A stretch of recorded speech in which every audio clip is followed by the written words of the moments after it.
do do do do do do do do do do.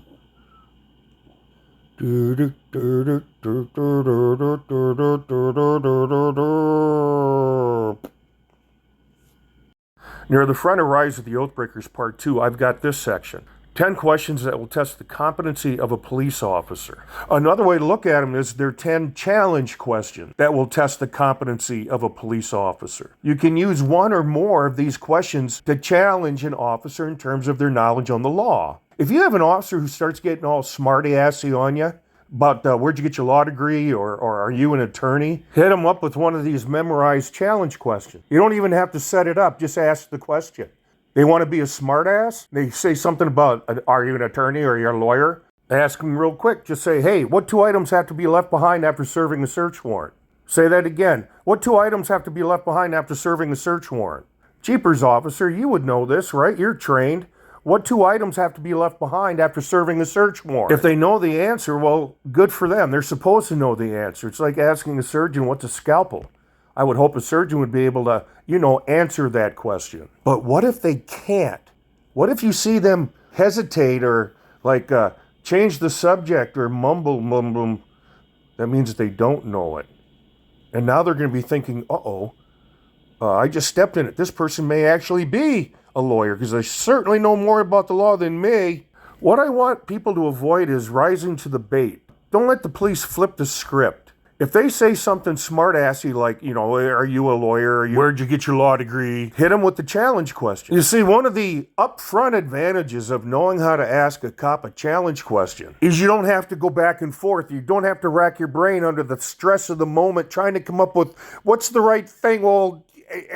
No, you just hit them with a challenge question. But here's another benefit.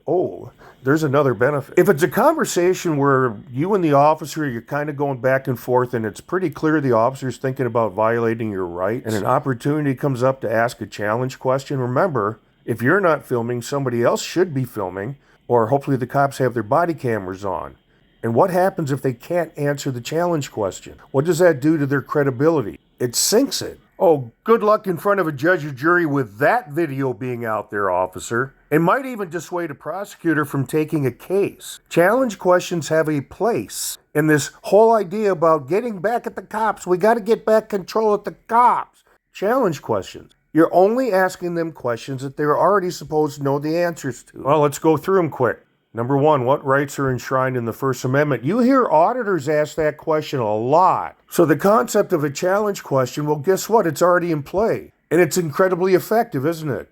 Question number 2, which right does the Second Amendment protect? Well, that would be the right to keep and bear arms. But I've seen cops get asked the question and they didn't know the answer. By the way, none of these are stump the chump. I could do those all day long. No, these are ones that are like Cop 101, okay? Question number 3, what 4 things are held sacrosanct under the Fourth Amendment? Persons, houses, papers, and effects.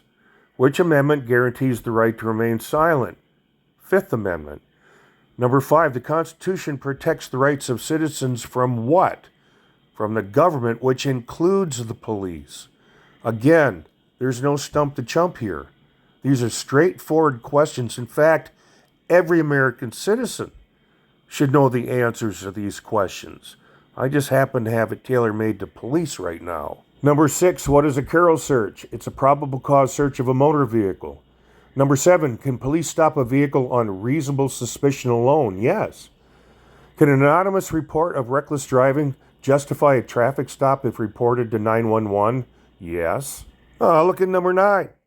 What items must be left behind after the service of a search warrant? The answer is copies of the search warrant and verified inventory, which is a list of the items that were seized. And number 10, are passengers in a motor vehicle required to identify themselves without reasonable suspicion or probable cause of a crime? Hell no. Of course not.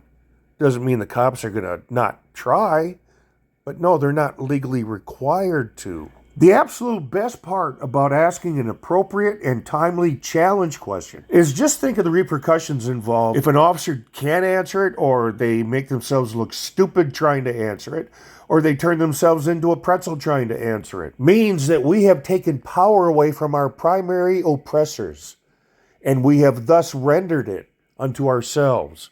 We have taken power away from our primary oppressors, and thus rendered it unto ourselves. The end.